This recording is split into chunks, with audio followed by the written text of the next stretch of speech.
ഭഗവതി ക്ഷേത്രങ്ങളിലൊക്കെ ഭഗവതിക്ക് സമർപ്പിക്കുന്നത്. പക്ഷേ ഇത് ചെനക്കത്തൂരിലാകുമ്പോൾ ഇന്ന് എന്താ പറയുക, ഈ ചെനക്കത്തൂരിൻ്റെ ആചാരപ്രകാരം കുളങ്കരനായ സ്ഥാനമില്ല മേലേക്കാണ്. അതുകൊണ്ടാണ് ഇത് കൂട്ടുമാടത്തിന് കൊണ്ടുകൊണ്ട് സമർപ്പിക്കുന്നത്.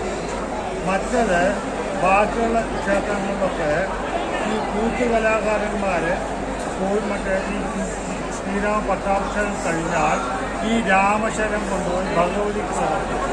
പക്ഷെ ഇവിടെ ഒരു സങ്കല്പം എങ്ങനെയെന്ന് ചോദിച്ചാൽ ഇത് കളരിപ്പണിക്കന്മാരാണ് കൊണ്ടുപോകുന്നത്. ചെറുപ്പത്തിൽ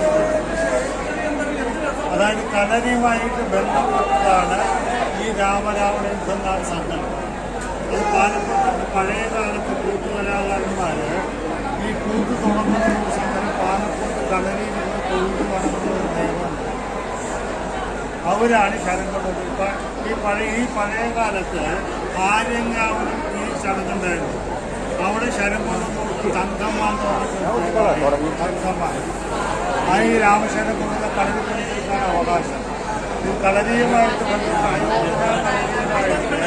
ബന്ധപ്പെട്ടൊരു ചടങ്ങായിട്ടാണ് ഈ തോൽപ്പാവത്ത് ഇവിടെ കാണുന്നത്.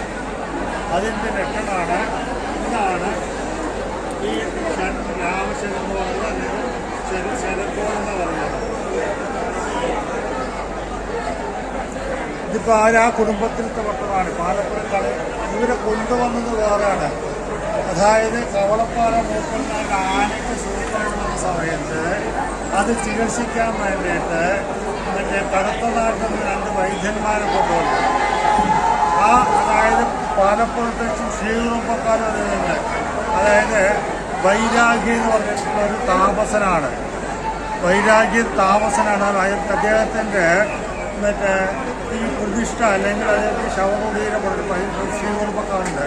അദ്ദേഹം കവളപ്പാറ മൂപ്പൻ സമയത്ത് ആനയ്ക്ക് ചികിത്സിക്കാൻ വേണ്ടിയിട്ട് ഈ കടത്തനാട്ടിൽ നിന്ന് കൊണ്ടുവന്നവരാണ് പൂർവികന്മാരായ ഈ കുടുംബക്കാർ.